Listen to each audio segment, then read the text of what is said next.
You are listening to selfdiscoverymedia.com, where illumination and inspiration is but a click away. With so many genre topics for you on everything that you need to know in life. We celebrate and share the people who have taken the journey before you and who are now here to serve you with their wisdom and their knowledge. The next show coming up is... Good day, everyone, and welcome to Recovering the Whole of You. My name is Dr. Kiti Adderley, recovery expert and physical therapist from Handling Your Health in Nassau, Bahamas, and beyond. It is my pleasure to have today with us Mrs. Nathelyn La Croix. She is the CEO of Wholistic Lifestyles. She has a whole slew of accolades behind her. She serves in many different roles, and I'm going to let her talk to you today about colon health and recovering from issues that people may be affected with or from poor colon health. So, hello, Nathelyn. Please introduce yourself and tell us how you became to be who you are at this present moment. Hello, Kitty, and hello to my listening and viewing audience. How did Nathelyn get to this point? From I was a teenager, I had an interest in keeping people well. I never wanted to work with sick persons. So I never wanted to be a traditional, medical doctor, nurse, lab tech, or anything like that. I wanted to keep Kitty well before the ailment set in. I finally found my way exactly 15 years ago this month. In the month of April, we opened Wholistic Lifestyle. So I like to call myself a wellness practitioner. And I focus on digestive health, mainly the colon, which is highly, highly neglected. I'm just enjoying myself. It's not work. Once I enter the establishment or I start to do a presentation to empower persons, I'm just full of energy because I know that prevention is better than cure. It's the key. And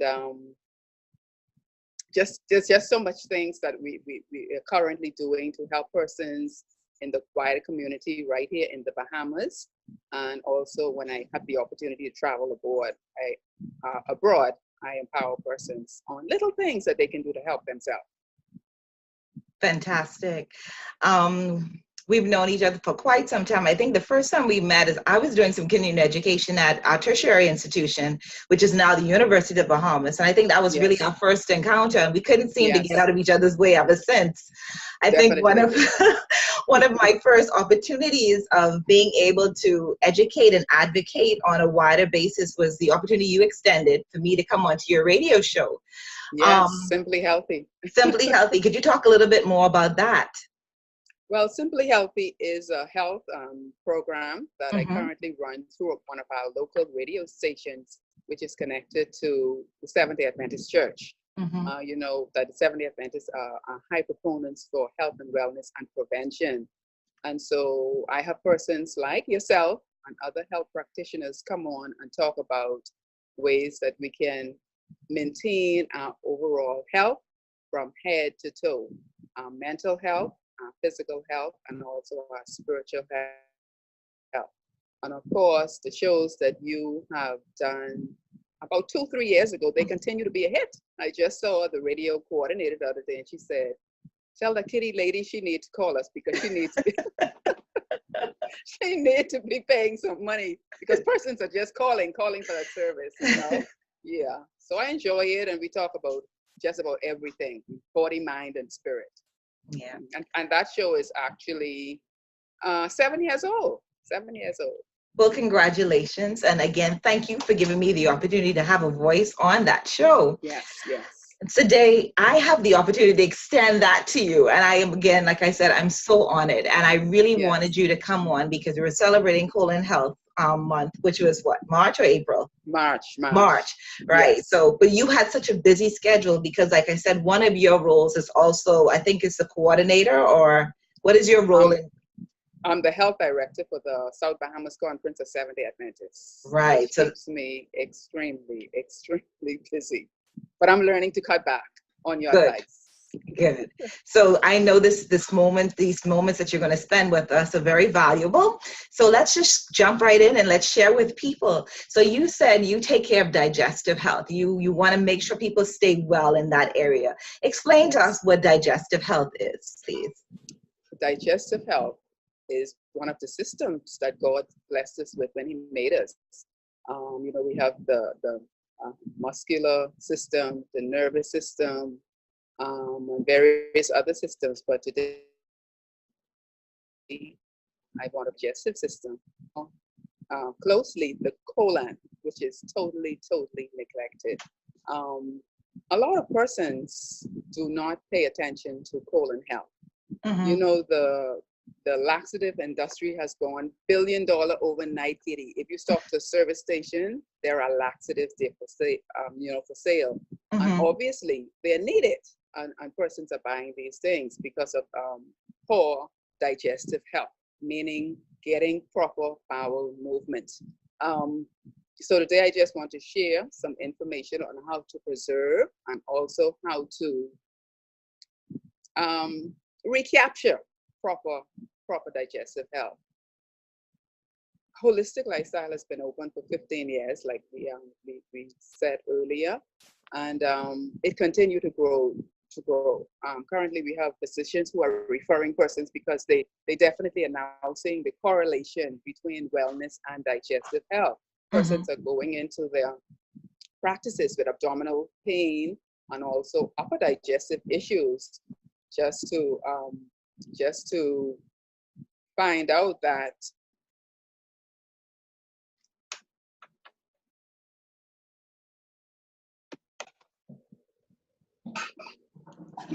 So we had a little break in transmission. Nat, you were telling us about how you're getting a lot of referrals from physicians because of people coming in with gastric and digestive complaints.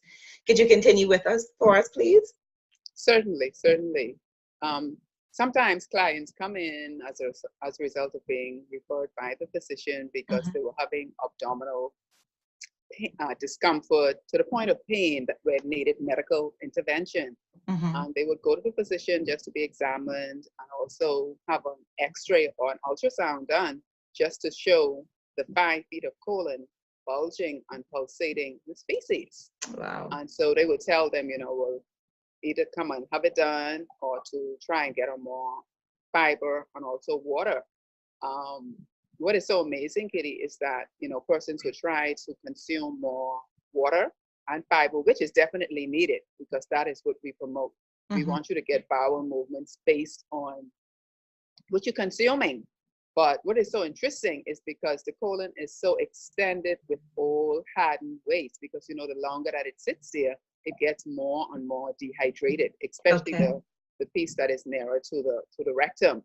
And so because this fiber and water cannot get into the colon to help and loosen up what's there, the challenge continues. And so most of them find their way there through the referral of the physician or just from trying to help themselves. Sometimes they go on and Google on the internet how to get rid of all hardened waste. Right. And colon hydrotherapy pops up.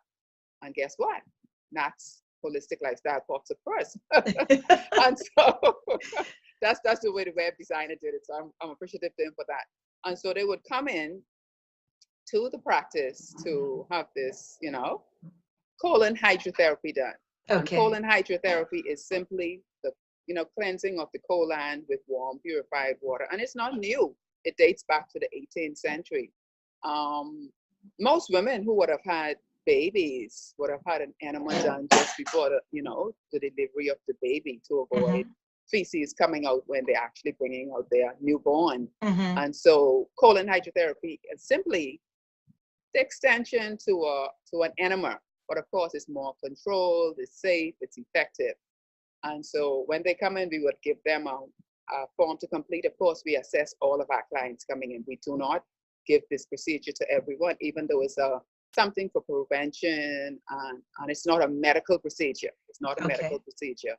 But we still take precaution because there are some persons who cannot do this procedure. There are some contraindications.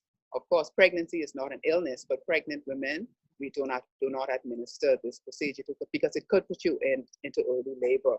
Right. Also, persons who might have bleeding from the rectum. We don't know why you're bleeding, so you have to go to your physician and see what's happening. Persons with severe diverticulitis, Mm-hmm. diverticulitis, okay? Can you help me out with that pronunciation? Yes, persons with that, okay? Persons who might have some growth or anything adverse that's going on in the colon, Mm-hmm. we do not administer this simple procedure to them because we don't want to change their body balance. So a client would come in, we'll give them the assessment form, and then of course we'll take them through the bath. The client will lie on a massage table for a duration of about 40 to 45 minutes. Okay. And we use disposable tubings. Yes, you're coming to have fecal matter cleaned out of the colon, but sanitation is high on the list. So everybody uses a disposable tubing. We put a small tube to the end of the rectum. The piece that's hanging out, we attach 2 tubes on the outside. A little one, that's about the size of a pencil in diameter. That's the fill tube. And then another one, the size of a quarter. That's about the size of, that's your empty tube. It's about the size of a quarter. So those ends are connected to the little tube that's in the rectum. And of course, it's connected to the instrument that's mounted to the wall. The colon hydrotherapy equipment is not a machine. It's not propelled by electricity. Okay, and so it's actually an equipment, and it's very gently done. So the client is lying there for about 40 minutes while we do a gentle fill empty effect. Water goes into the little tube. Once the water comes in contact with the feces, gas, mucus, whatever is lurking in the colon. You know, some persons have parasites. That's another topic for another day. And so once the client experiences this discomfort in the abdominal area, and of course that's where the colon sits. Mm-hmm. Most people call that stomach, but that's actually where the colon sits. Mm-hmm. And so once they start to feel that discomfort, we put it on empty, whatever is loose enough, we allow it to flow through a nicely lit glass. So that they're lying on your back and you actually can see what's flowing out if you wish. Because there are some persons who do not want to see what's coming out. On one session, you basically release an equivalency of about 15 to 20 bowel movements. And some persons might say, whoa, that's a lot. Yeah, that's a lot. But the colon can actually fit up to 40 pounds of fecal matter. 40 pounds of fecal matter. Wow. And so it's a lot. And so most persons who are experiencing issues have that and more sitting there. Sometimes there's indigestion. Mm-hmm. You finish eating and this burping just will not stop. You're tasting the sourness up in your esophagus. And so persons with symptoms like that would know that they're in need of a cleaning. And of course, there's something that we're doing to cause the colon to malfunction like this. You know, we are part of the Western world, and the Western world loves animal protein and carbs, refined carbs, so rice and pasta, bread, all that stuff. And so our meals tend to be very, very low fiber. And so you're going to have very, very slow transit time. And that's what causes the feces just to sit there indefinitely like that. And so, of course, that is where Wholistic comes in to give you that intervention to get you on a more healthier path. And we do not like to use colon hydrotherapy as a means of elimination. I always tell my clients that you use that as a means of jumpstart to get out some of that old hard matter, and then incorporate some lifestyle change. Right. You know, that word is being used so loosely now, but persons, they actually have information that they need, but they know most of them are not incorporating it. You know, there's some simple things that we can do to help ourselves. So that is one of the services that we currently offer. Can I share some simple things that we can do to help in digestive health? Do we have time for that? You certainly can. But before you do that, because I want to tie it all in, because people are listening, and so far you've told us that it seems that if you don't have regular bowel movements is one. If you feel like you're having indigestion and that sour feeling bubbling up, those are like 2 indications that you can benefit from, or perhaps you need to have a colon hydrotherapy session. What other signs or symptoms would you highlight as once to get you in there? Mm-hmm. Okay, definitely. There's weight gain. Persons gain weight. You know, I'm working out. I'm eating healthy. I'm drinking enough water. But when the colon is impacted, because everything from the mouth to the anus is connected. Right. The length of the entire digestive system is 32 feet long. Wow. It's 32 feet long from mouth to anus. And so the minute you smell food, the digestive process starts, and so the food enters your mouth, and of course the crushing takes place in the mouth, your tongue, teeth, and saliva. And it's important that we masticate our food until it's liquid, like pureed food, because it needs to absorb when it gets down to the small intestine. And so you take your time and chew. It goes from the mouth to the esophagus and then on to your stomach. And each meal basically takes about 5 hours to break down in the stomach. Okay. And that's why it's recommended to have your breakfast, lunch, and supper. Now, some persons, they graze all day, they just picking all day, and they don't give the upper digestive system a chance for this food to leave the stomach before introducing new food. Okay. Example, say you were to have breakfast at 8 a.m., which is highly recommended. Breakfast should be eaten by 8 a.m. in the morning. Okay. And so you eat that breakfast at 8, and by 10 o'clock you feel peckish, and so you go and eat a fruit, something healthy or unhealthy, a chocolate bar, whatever.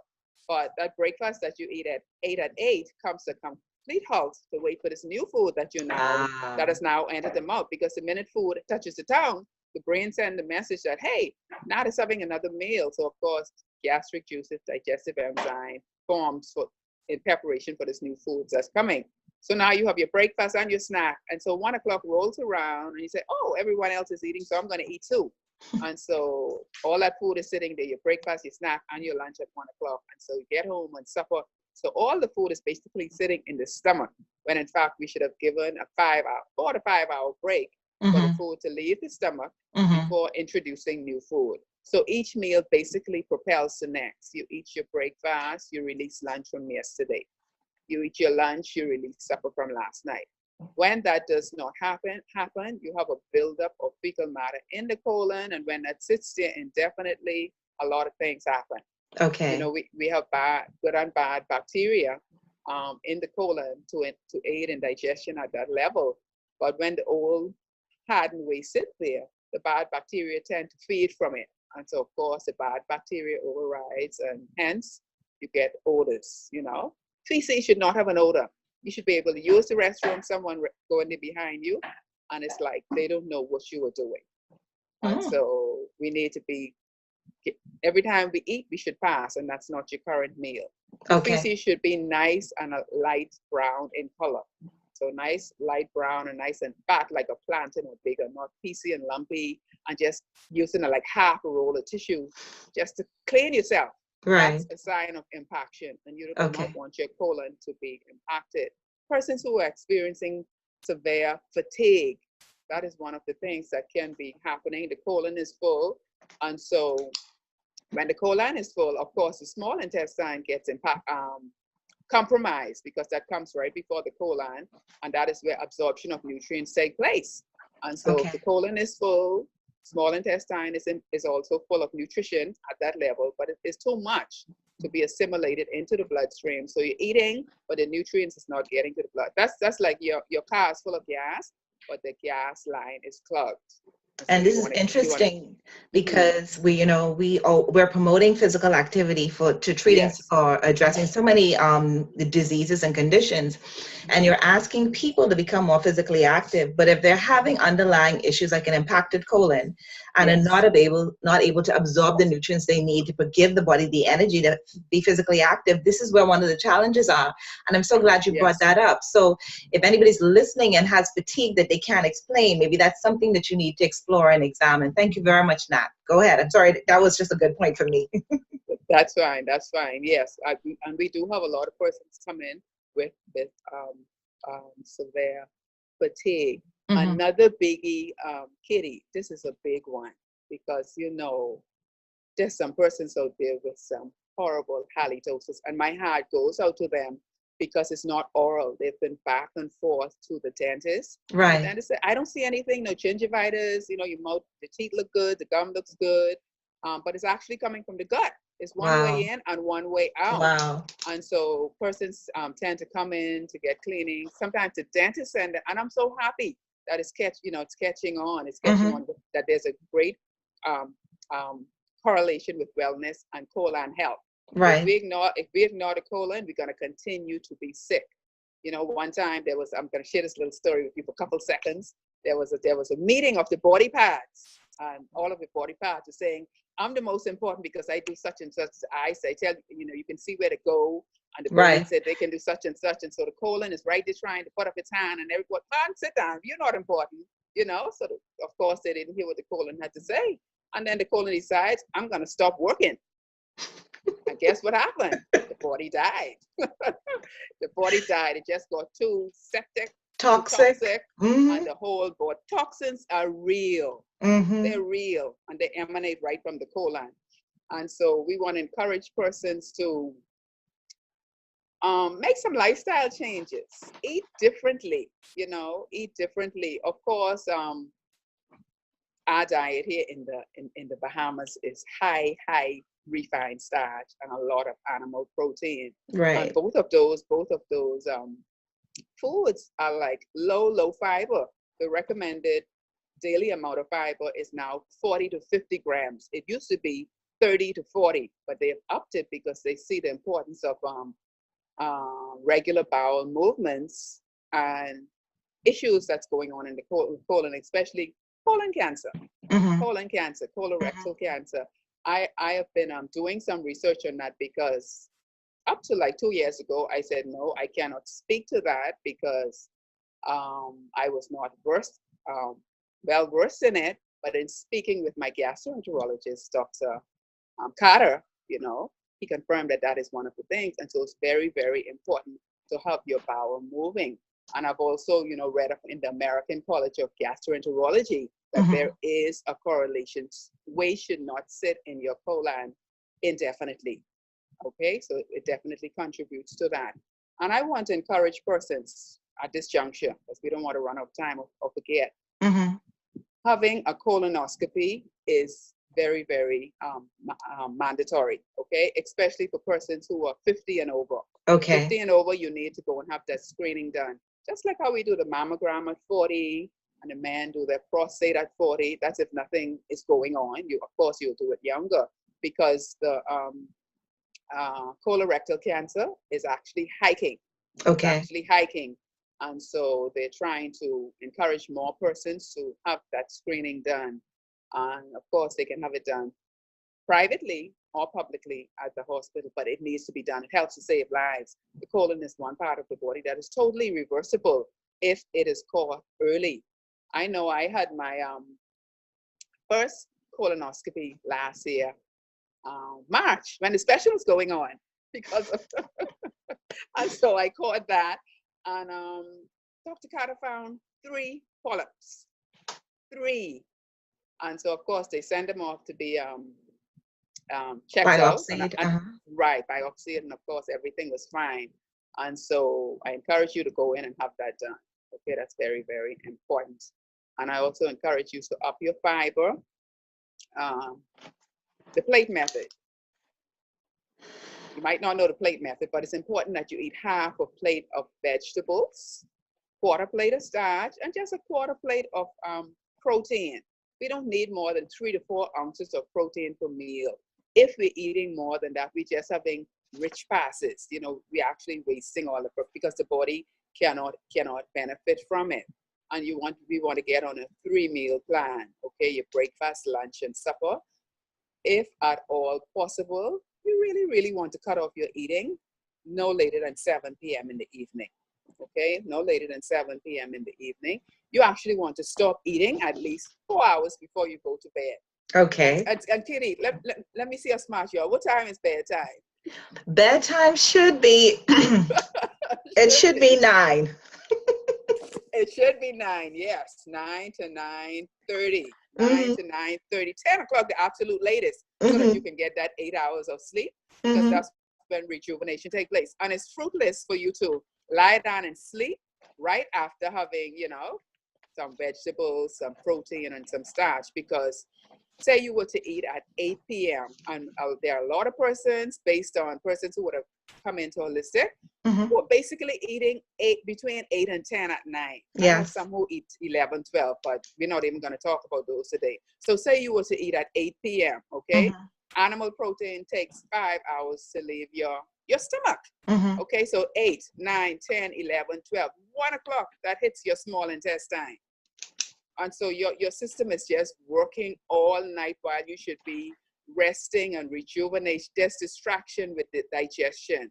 And so some people get up in the morning, and it has happened to me too, get up in the morning, burping, tired, brain fog, and, you know, just feeling not able to face the new day. And of course, that throws off the entire digestive system. And you know what is a big one, Kitty?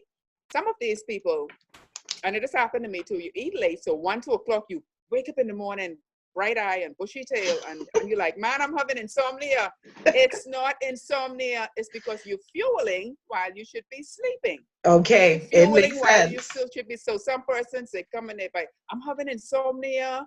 I'm like, no, I don't think so. And you know, the doctor told them they're not having insomnia. So I say to them, let's try this. We're going to give you a cleaning, and I want you to get on a 3-meal plan and cut off your eating at 6. Wow. So they were called back in a day or two. Ms. LaCroix, I slept like a baby. We eat to get nutrients to give us energy. That's it, full stop. Wow. So we need to stop the social eating, which we are, you know, guilty of. If you're out with someone or like to a wedding or something, once you're sitting to that table, you finish eating, you're just picking. Move the plate away, move from the food, go and, you know, do something else. But we have become a meeting and eating society overnight, and it's to our detriment. We're 80% overweight. I don't know. We have a lot of work to do, Kitty. We do. A lot of work to do. This is why I needed you on this show, because you've just given us so much in this short time. You know, one of the things that I ask my patients, especially the new patients, as we do the assessment, we always ask about your bladder and bowel functions. And I always said, Yes. do you have regular bowel movements? So people say yes. And I'm like, well, how often do you have a bowel movement? And they would say, oh, like twice a week. And I'm like, oh my God, yes. right? Yes. Yes. So you're happy when you meet that patient that has 1 bowel movement a day, but you're telling us we should have a minimum of 2, at least 3. Minimum. Right? Optimally, it should be 3, but minimum 2. Because look at it. We're basically eating 3 meals per day. Those of us who are disciplined to eat 3 meals per day, because you have some persons grazing all day. And just picture what comes out in that 1 meal per day, you know, when you get that 1 movement per day. It's just like the size of a small native banana. And when you look at the food that you would have consumed that day, that's sitting right there. It's sitting right there. If you're on a 3-meal plan, you basically 3 7 is 21. That's 21 plates of food per week, and you're getting 1 little pass. The rest of that is sitting right there. And that's why there's this little pouch, and you know, you belching a lot and passing gas. People have to hold their. It might sound gross, but you know, someone passed gas. But it's reality. Your nose. It's reality. Oh my gosh. Playing the other day, and it was like nowhere to run because you're on the airplane. So Nat, we need to come see you. What else can we expect from Wholistic Lifestyle and your awesome services?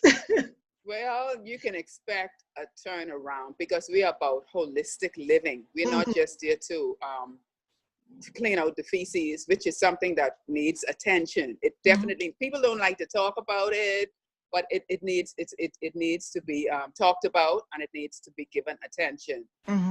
So when persons come in, they leave it a whole lot of information. There's something called New Start that talks about nutrition, exercise, water, temperance, rest, you know, trust in God, the whole sunlight, vitamin D. So it's a whole gamut of things that persons will learn when they come in. But health is determined based on what's happening, the level of health in your colon. If your colon is sick, you can expect to be sick. You can expect to be sick. So you want to take better care, much better care of the colon. Wow. Nat, thank you so much. Thank you so much for being here. Please give us your contacts, your websites, your Facebook, anything that people need to find you. Please do that right now. We will post it in the comments and on the link for the podcast. But just to hear you say it, could you please tell us where we can find you and all your wealth of information? Okay. I can be reached at Wholistic Lifestyle, and that's with with a W, Wholistic Lifestyle. And we are located on West Avenue, just across from the Centralville Primary School. My office number is 323-0610. My cell phone is 826-8486. And the email address is lifestyle, LIFESTYLE, counselor, COUNSELLOR 64@gmail.com. And of course, we have a website. holisticlifestyle.org. Okay, and so for everybody who's listening, Nat is based in the Bahamas, but she is available by video conferencing calls like we're doing now to record our Zoom interview. So you can reach out to her, and I'm sure she has counseling sessions available for you in probably 15, 20-minute, half an hour blocks, whatever you feel you need to get the information that she has. And obviously it's a lot of information. And as well as, I'm sure she does phone calls as well. So we'll find a way probably to do a WhatsApp phone call as well. So please don't feel because you're not in the Bahamas that you can't reach out to her. Our area code is 242, but we will put all of that in the comments. I really hope you've learned half of what I've learned today, and I thought I was pretty smart. But Nat, you've shared so much with us. Thank you so much. I wish you continued success in your business. I look forward to working with you more as providers, as educators, as advocates, and just thank you so much. And again, I so appreciate your time. Have a fantastic week. Thank you too, Kitty. Thank you so much for having me. Take care, everybody. Recovering the whole of you, Dr. Kiti Adderley signing off. Hope you have a fantastic week, everybody. We hope that you enjoyed the show and were inspired. Come and visit us at selfdiscoverymedia.com and see what other shows we have for you. And please do visit our selfdiscoverycommunity.org and see how you can be a part of giving back. Thank you very much.